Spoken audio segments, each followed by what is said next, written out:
está no alto, está te vendo, e quando você está num beco sem saída, Ele se levanta para te defender.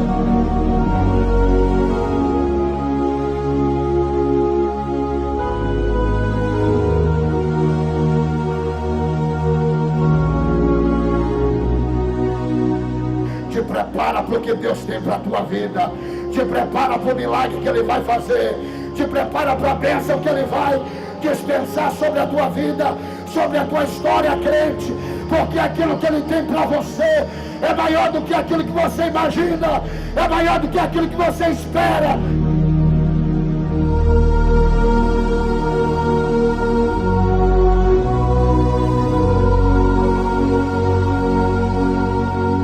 A Bíblia diz que o Senhor entregou a vitória para Eliseu, porque a visão é que faz a diferença.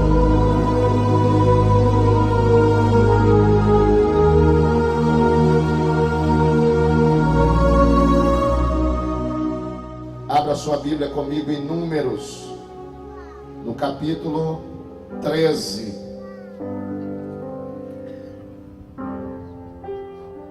Números, capítulo 13. Nós estaremos lendo alguns versículos do capítulo 13 e do capítulo 14, para que Deus possa falar conosco esta noite. Aqueles que já encontraram e podem, digam amém.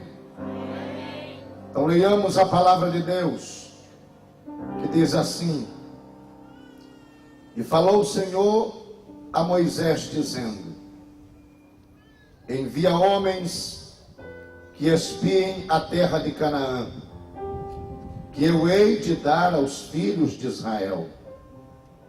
De cada tribo de seus pais enviareis um homem, sendo cada qual chefe, maioral ou líder entre eles. E enviou-os Moisés no deserto de Parã, segundo o dito do Senhor. Todos aqueles eram cabeças dos filhos de Israel. Os versículos a seguir alistam o nome desses cabeças.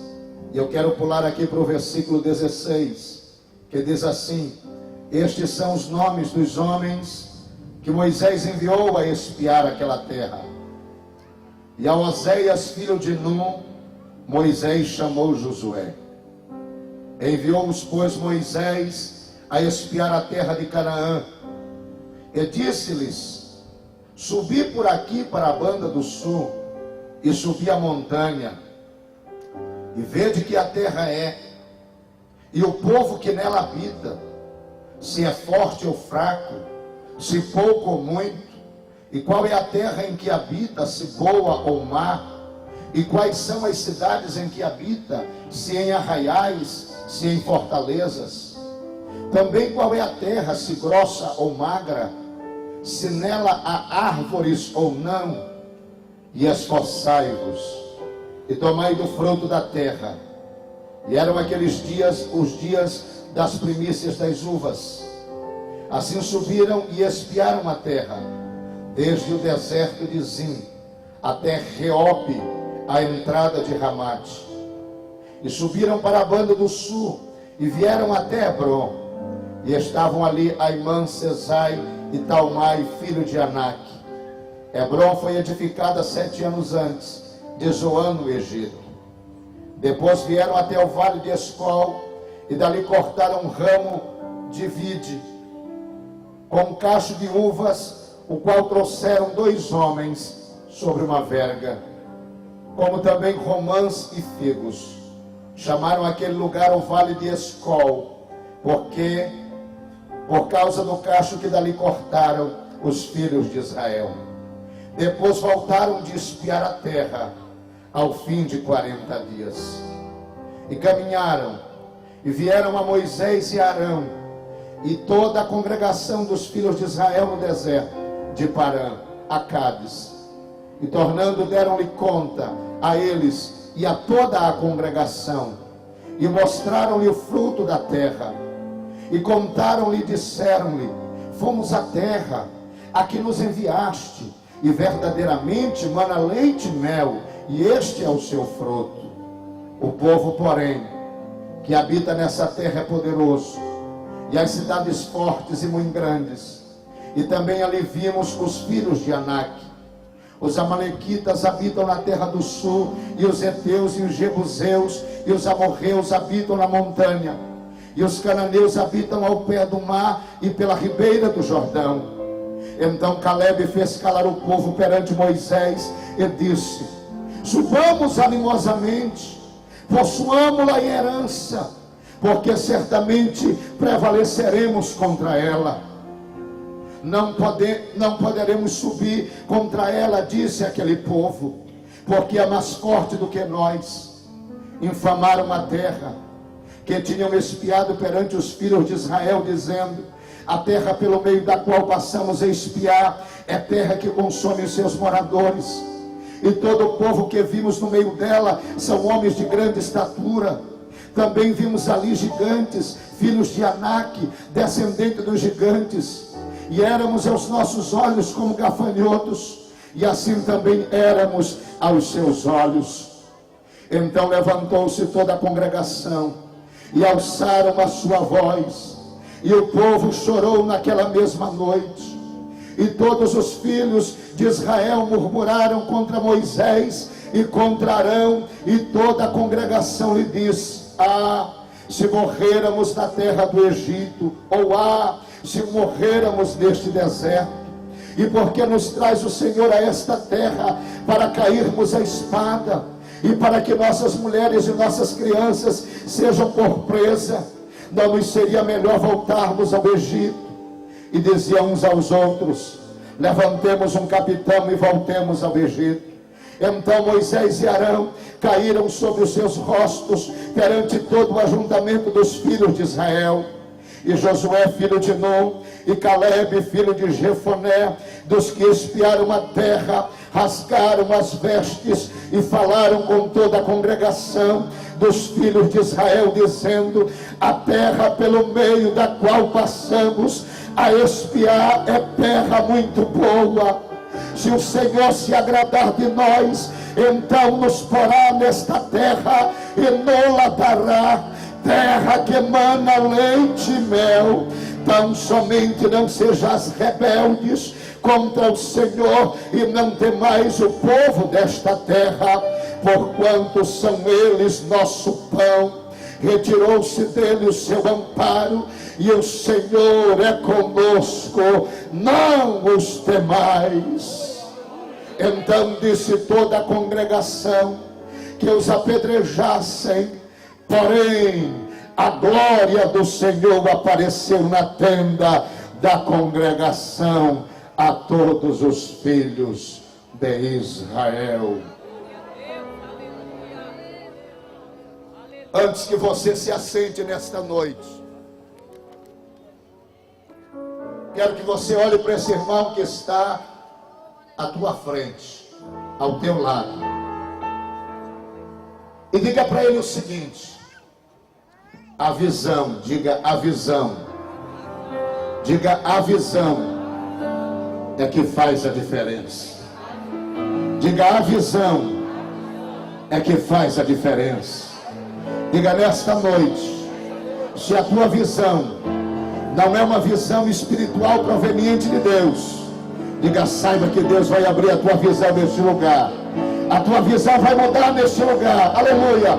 Profetiza sobre a vida deste crente que está do teu lado esta noite, porque esta noite é uma noite espiritual em que Deus vai abrir a tua visão e vai te dar a visão da vitória sobre este lugar. Tome o seu lugar e se assente adorando a Ele nesta noite. A visão é que faz a diferença. A Bíblia Sagrada está recheada de exemplos que nos mostram que uma visão equivocada a respeito de uma verdade espiritual pode comprometer as promessas que Deus tem para com as nossas vidas. Se você vai ser um crente vitorioso ou um crente derrotado, isso vai depender da visão que você terá.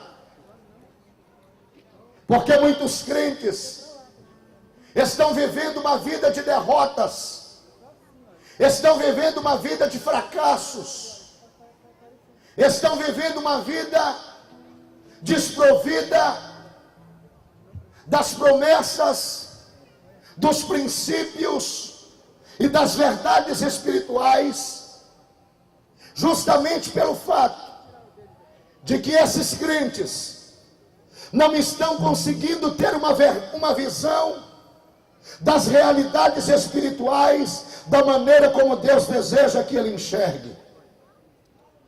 Se você olhar na Bíblia Sagrada, você vai encontrar inúmeros exemplos que nos mostram que a visão que você tem a respeito de uma determinada coisa pode fazer toda a diferença a respeito como Deus agirá para com a sua vida. Você quer um exemplo acerca disso? Nós encontramos em Gênesis, no capítulo 21, a Bíblia diz que depois que Deus orientou a Abraão a respeito de Sarai, sua esposa, e de como o Senhor lhe daria um filho das suas próprias entranhas e do ventre da sua esposa Sara, Abraão chama Agar depois que seu filho nasce, por causa da contenda que estava havendo entre Isaque e Ismael. A Bíblia diz que Abraão enche um odre de água, dá àquela mulher alguns pedaços de pão e a despede para que ela se ausente daquela casa. Aquela mulher chega até o deserto de Berseba, e quando chega no deserto de Berseba, a Bíblia diz que, tendo secado a água daquele odre e tendo acabado o pão que aquela mulher tinha dado para o seu filho, ela colocou aquele menino debaixo de uma árvore, se afastou dele e disse que se afastaria porque não desejaria ver o seu filho morrer. E a Bíblia Sagrada diz que enquanto ela está afastada do seu filho, aquele menino começa a clamar ao Senhor. E a Bíblia diz que o Senhor lhe envia um anjo até Agar, ali no deserto de Berseba, para dizer para Agar: Agar, eu ouvi o clamor daquele menino, e eu quero dizer que ele não vai morrer, porque o Senhor fará dele uma grande nação. Naquele momento a Bíblia diz que Agar olha à sua frente e ela enxerga um poço. Naquele poço tinha água, e daquele poço ela tirou água para dessedentar a sede daquele menino e a sua própria sede. O que é que eu quero ensinar com isso para você, crente? Muitas vezes nós estamos no deserto, muitas vezes nós estamos passando por momentos de dificuldades, e a única coisa que nós somos capazes de enxergar é a dificuldade, é o problema, é a luta, é a angústia. Mas deixa eu dizer uma coisa para você: os céus não estão fechados para aquele que tem boca para clamar. Os céus estão abertos para aqueles que têm coragem para abrir a sua boca, para adorar ao Deus que tem poder para prover aquilo que você precisa.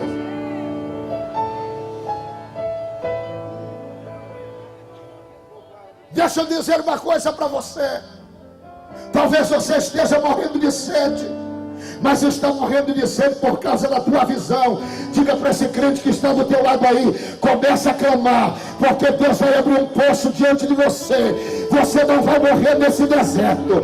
Deus vai te levantar desse deserto e vai te dar vitória hoje, crente.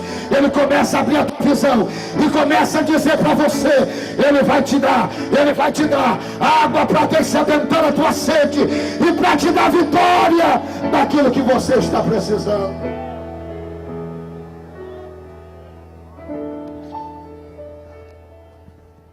Você vai para o primeiro livro de Samuel,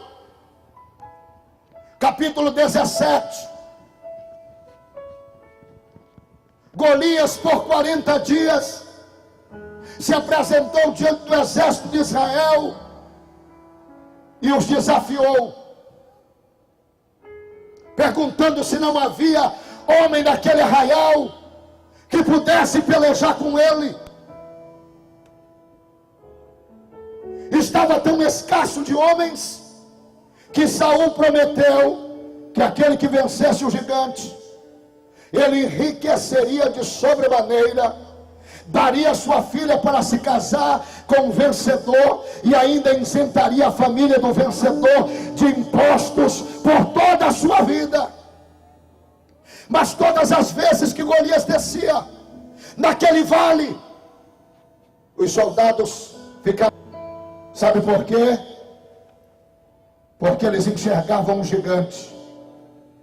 Porque eles olhavam para aquele homem e enxergavam um gigante. A despeito dele ter 6 côvados de altura, mais que 2 metros de altura, 2,5 metros aproximadamente, eles olhavam para ele como sendo um gigante.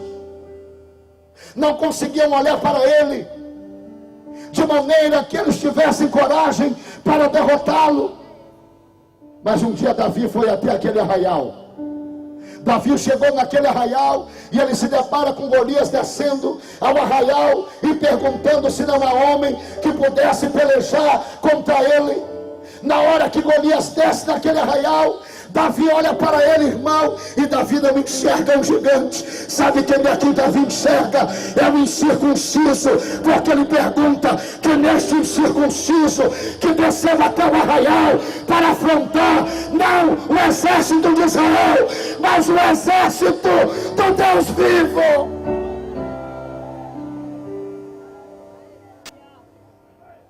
Davi não olhou para um gigante, Davi olhou para o incircunciso, e foi por causa disso que ele venceu, porque a visão faz a diferença. Você vai para o capítulo de número 6 do segundo livro dos reis, e ali você encontra Eliseu na cidade de Dotã. A Bíblia diz que ele havia descoberto todos os segredos do rei da Síria, e por causa disso, o rei sírio procurou persegui-lo e até desejava matá-lo. E um certo dia, estando em Dotã, quando amanheceu o dia, Geazi saiu na sacada aonde estava Eliseu hospedado, olhou para o exército sírio que estava cercando Dotã, foi apressadamente, chamou a Eliseu e disse: Eliseu, meu senhor, te levanta, porque o exército sírio está aqui. Eles vieram para nos matar, a cidade está cercada. Naquele momento Eliseu se levantou, olhou para Geazi e disse o seguinte: ó meu Deus, abre os olhos deste moço e mostra para ele quem é que está cercado. E a Bíblia diz que quando Geazi voltou para a sacada, ele viu carros e carruagens de fogo que estavam naquele arraial, cercando o exército sírio. E a Bíblia diz que o Senhor entregou a vitória para Eliseu, porque a visão é que faz a diferença.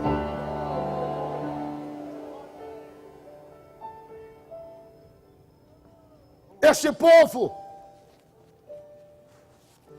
havia passado 430 anos como escravo no Egito. 300 anos depois que José morreu, o Senhor levanta Moisés para os libertar. E com mão forte, o Senhor tira daquele lugar, do exílio egípcio, a nação de Israel. À meia-noite, o anjo da morte passou naquele lugar, Os hebreus sacrificaram um primogênito de um cordeiro para Deus, se alimentaram dele, e ali eles celebraram a primeira Páscoa. Dali saíram aproximadamente 2 milhões de hebreus, conduzidos por Deus. Saíram primeiramente da cidade de Ramsés, onde eles estavam no Egito, e se deslocaram para a cidade de Sucote.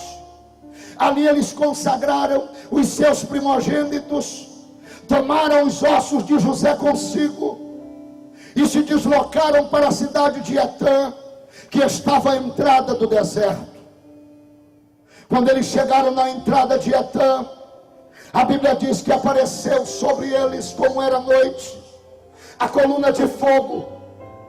A coluna de fogo começou a acompanhá-los, mas ao amanhecer o dia, aquela coluna de fogo se transformou em uma coluna de nuvens, porque de noite o frio do deserto poderia fazer sucumbir aquela nação, mas Deus estava ali para aquecer o seu povo. De dia o calor do deserto poderia fazer sucumbir aquele povo, mas ali estava Deus no meio da coluna de nuvem, dizendo: aqui não, o meu povo é o meu povo, eu sou o Deus deles. O sol não te molestará de dia, nem a lua de noite, porque o Senhor te protegerá.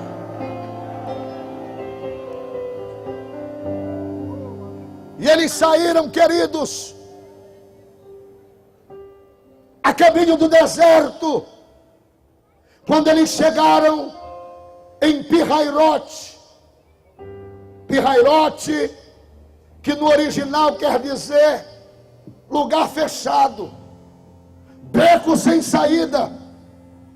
Eles chegaram em um lugar que não havia saída, porque atrás deles vinha o exército de Faraó perseguindo-os. À sua direita e à sua esquerda estavam as montanhas daquele deserto, e à sua frente estava aquele que hoje é conhecido como o Canal de Suez, um braço do Mar Vermelho que se estende até aquele deserto. Não havia saída, eles estavam sem saída naquele lugar. Mas deixa eu dizer uma coisa para você: é quando você está num beco sem saída que o teu Deus se levanta para te defender. Atrás está o teu inimigo, não tem saída à tua direita e à tua esquerda. Diante de você tem um grande mar, mas deixa eu dizer uma coisa para você: há escape do alto. O teu Deus que está no alto está te vendo, e quando você está num beco sem saída, Ele se levanta para te defender. Acanda lá basura e bicanda lá barrai. Eles chegaram em Pirairote, beco sem saída. Achavam que iam perecer ali mesmo. Em Pirairote, o povo murmurou pela primeira vez, mas Moisés se levantou com um discurso inflamado, dizendo para eles: não temas, porque o Senhor está conosco. Ele pelejará por vós, e vós vos calareis. Moisés foi orar, e quando Moisés começou a orar, a Bíblia diz que o Senhor falou com Moisés, dizendo: Moisés, o que é que tu tens na tua mão? Moisés disse: Senhor, eu tenho um cajado. Aquele cajado que o Senhor transformou em serpente lá no Monte Horebe. Aquele cajado que eu toquei as águas do Jordão e as águas se transformaram em sangue. Deus disse: Moisés, este cajado é o sinal da minha unção sobre a tua vida, é o sinal da autoridade que eu tenho dado a ti, Moisés. Então manda a este povo que marche, toque nas águas do mar, e o mar vai se abrir.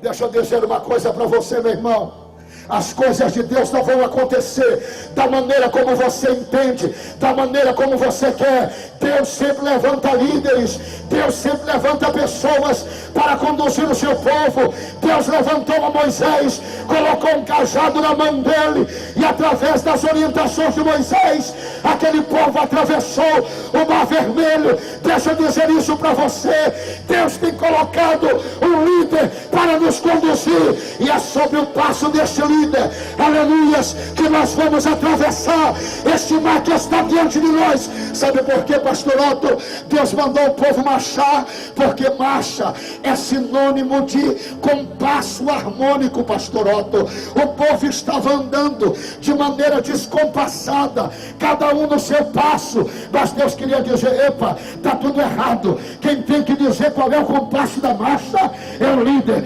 Moisés, começa a marchar e começa a andar, porque este povo vai te seguir no teu compasso. Tu vai tocar nas águas deste mar, o mar vai se abrir e este povo vai passar a pés enxutos.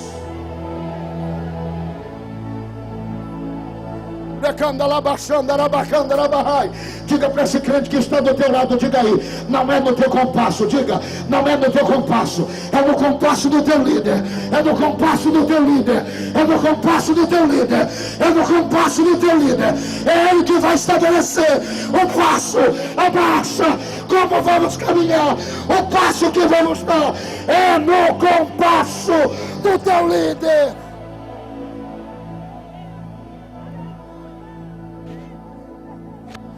Bacanda labassoba narabacai. Rebanda labassurianda candarabahai. Eu estou sentindo a presença do Eterno neste lugar. Aqueles que estão sentindo comigo, levanta a tua mão e adora. Levanta a tua mão e adora. Levanta a tua mão e adora. Começa a marchar, começa a marchar, porque o mar vai se abrir, a vitória vai chegar, a bênção já foi declarada.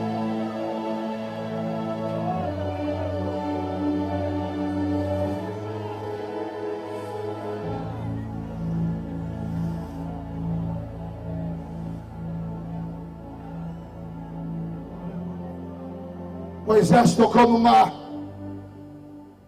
o mar se abriu.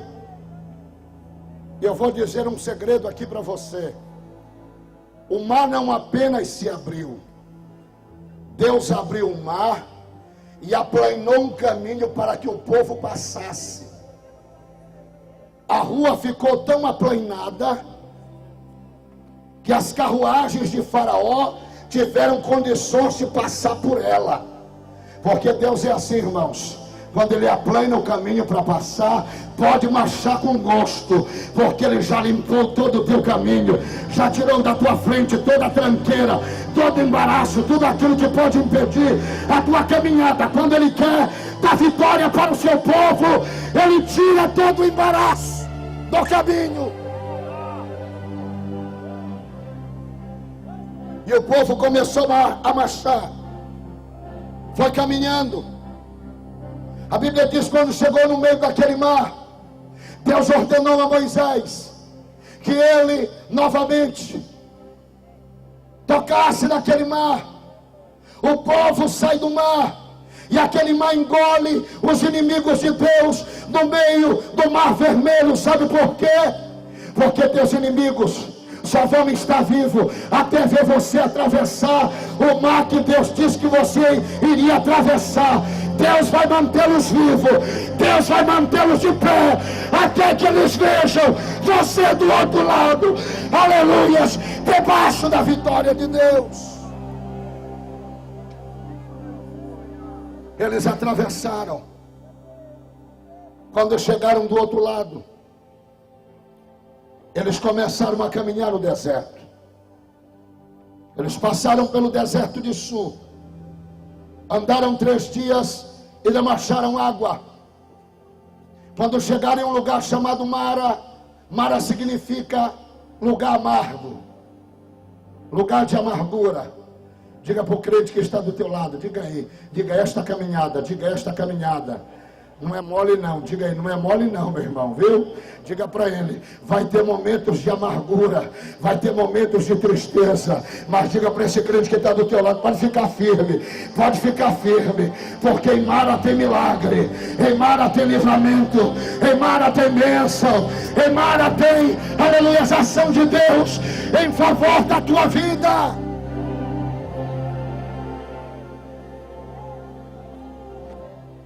A Bíblia diz que o povo começou a murmurar,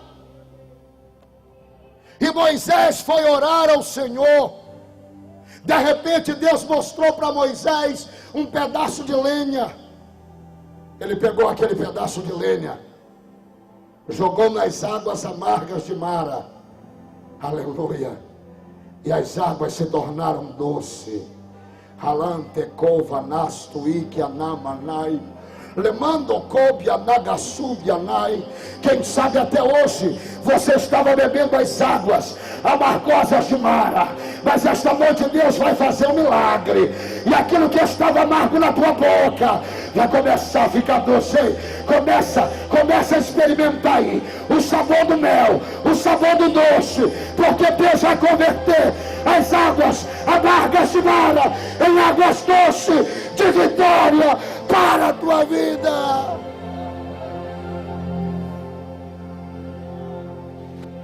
Você está recebendo, você está recebendo, você está recebendo. Quem está?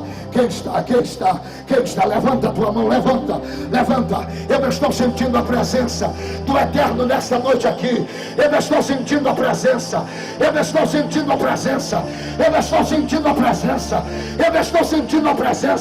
Comece a adorar o Eterno.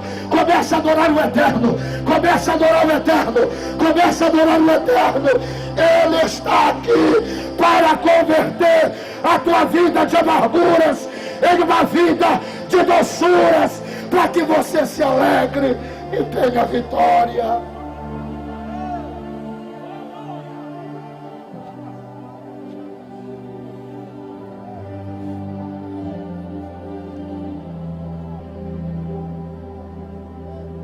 Eles saíram de Mara, foram para o deserto de Elim. Sabe o que foi que eles encontraram no deserto de Elim? Diga 12 fontes.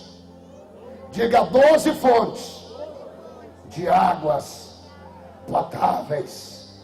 Diga para esse crente que está do teu lado, o que vem depois de Mara. Diga, o que vem depois de Mara são 12 fontes de água potável.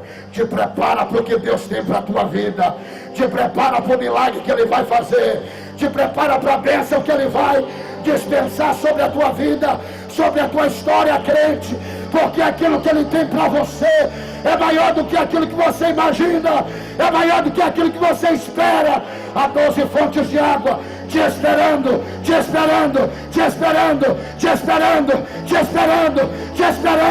Há 12 fontes de água.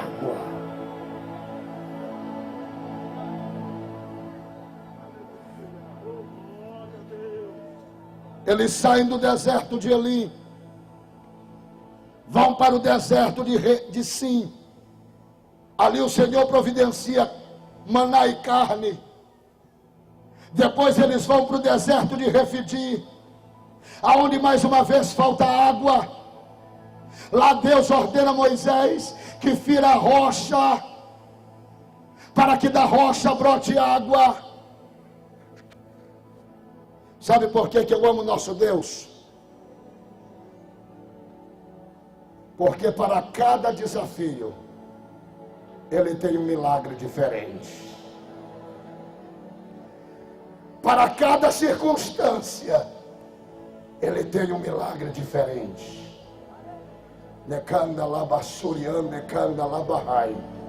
Ele nunca age da mesma maneira. Em Mara Ele transformou as águas amargas em doce, mas no deserto de Sim Ele faz água brotar da rocha para descedentar a sede do seu povo, para cada circunstância, para cada situação. Este Deus tem um milagre diferente para a tua vida. Ah, pastor, eu estou passando por uma luta. Não tem problema, Ele tem milagre novo para você, Ele tem vitória nova para você, Ele tem bênção nova para você. Quem é que já está tomando posse daquilo que Deus está falando para a tua vida esta noite? Levanta a tua mão e recebe. Levanta a tua mão e recebe nesta noite.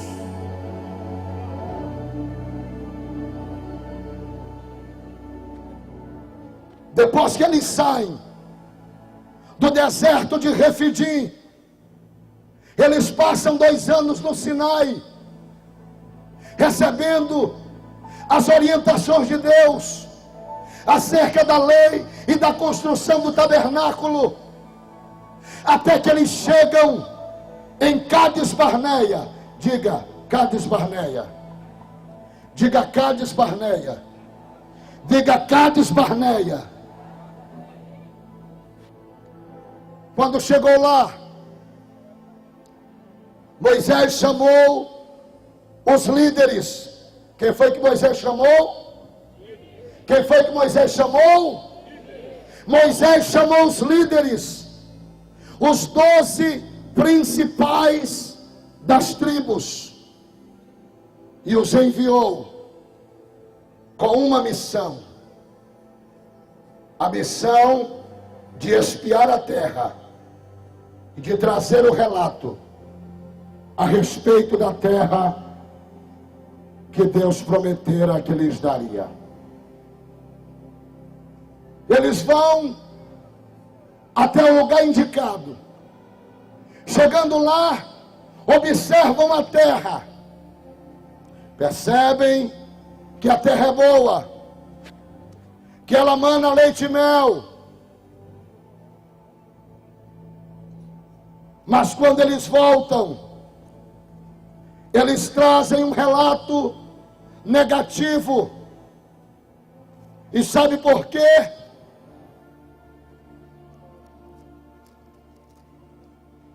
Sabe por quê que eles trazem um relato negativo?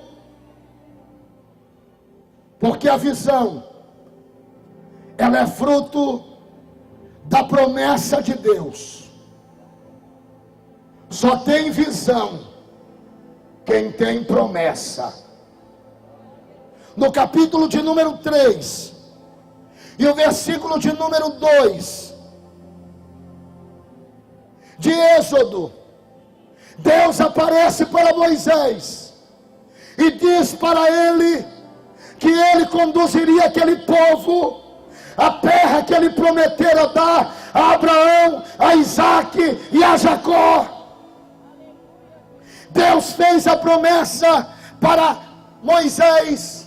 Deus relembrou a promessa para Moisés. Moisés tinha visão, porque ele estava firmado na promessa.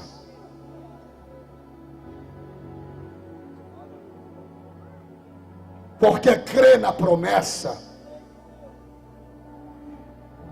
crê na visão, é resultado de uma fé inabalável.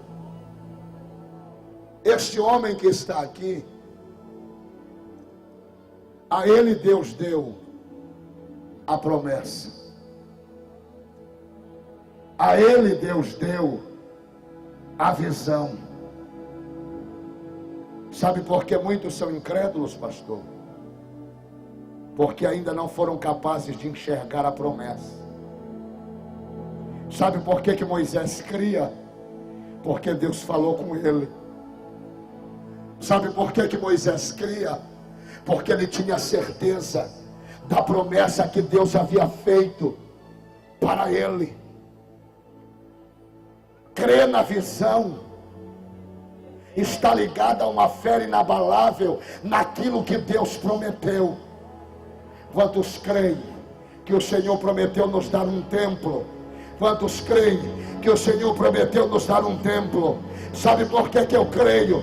Porque esse homem já me falou da visão que Deus dera para ele, e eu acredito na visão que Deus deu para ele. Se você ainda não crê, é porque você não tem a visão da promessa. Mas esta noite Deus vai plantar esta semente da promessa no teu coração, e você vai começar a ter a visão da promessa, daquilo que Deus prometeu. Eu já estou vendo o templo erguido neste lugar, a promessa de Deus cumprida sobre esta geração. Ramandecandarabassubia, Ramanagasuri bicandarabahai, Ramandecobia nabasundecai, Rabandeikianastuikia. Cadê aqueles que creem na promessa? Cadê? Levanta a tua mão, levanta, levanta, levanta, levanta, levanta, levanta. Começa a adorar, começa a adorar, começa a adorar, começa a adorar, porque a promessa está de pé. Deus escolheu aqueles líderes para representar aquele povo, e queria que eles voltassem com uma visão positiva. Quem foi que disse que a terra manava leite e mel, irmãos? Quem foi que disse que a terra manava leite e mel? Foi Deus ou não foi? Quem fez a promessa, meu irmão, foi Deus. E Deus não é homem para que minta, nem filho do homem para que se arrependa. Quando Ele promete, Ele cumpre.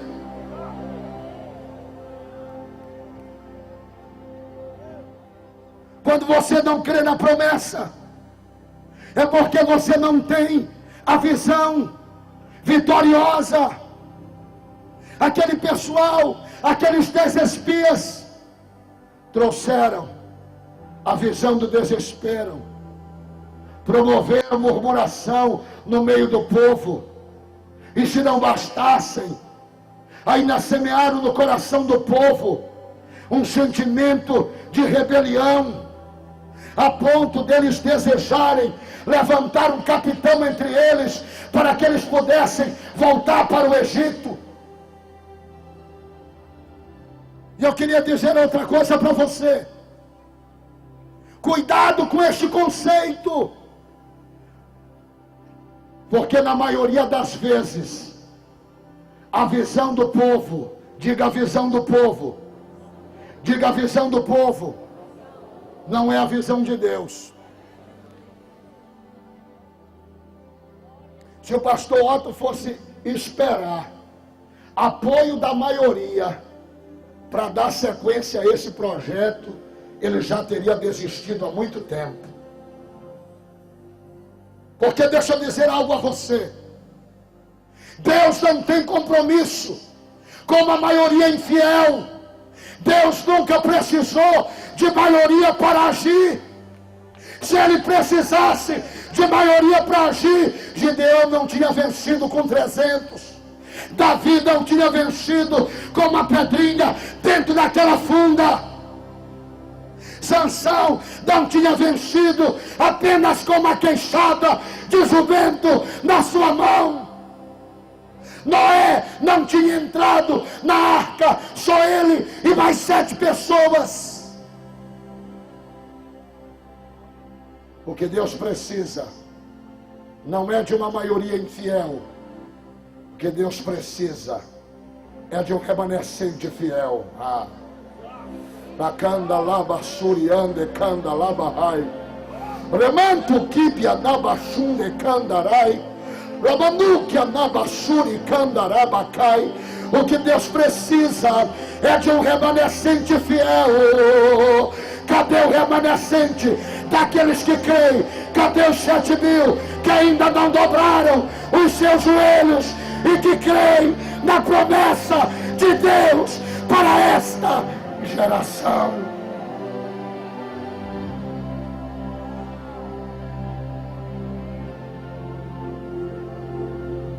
Pastor Otto, era 10 contra 2. Era 10 dizendo: não podemos ir, porque seremos derrotados. Não podemos ir, porque somos como gafanhotos. Não podemos ir, porque eles vão nos vencer. E esses 10 influenciaram o povo. Mas tinha 2.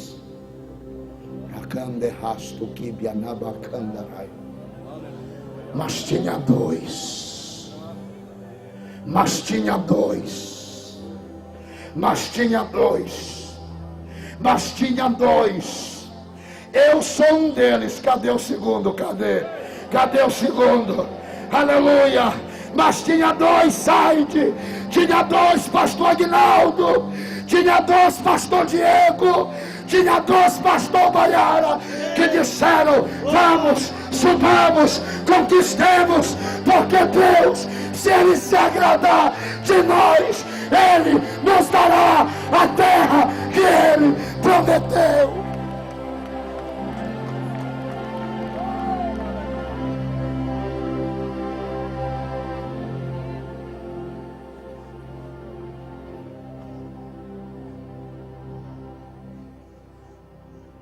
Se os 10 disserem não, eu estou aqui como um, e eu sei que você está aí como outro, para dizer sim. Se os 10 disserem: não construa, pastor Otto, eu estarei aqui como um, e eu sei que você estará aí como outro, dizendo: pastor, pode ir em frente, que nós estamos do seu lado, nós estamos contigo, nós não vamos te deixar desamparado nesta batalha.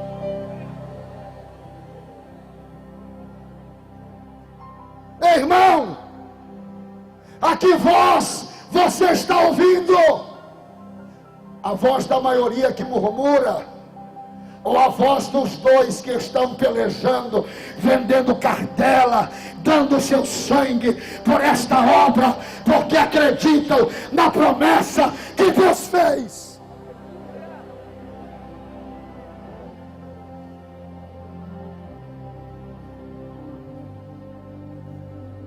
Sabe qual é o problema daqueles que não têm visão? É que o discurso de quem é fracassado é só para apontar os problemas.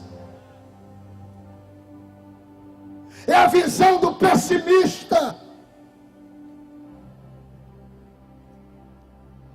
Será que o pastor Otto não viu? Esse negócio de cartela não dá mais certo.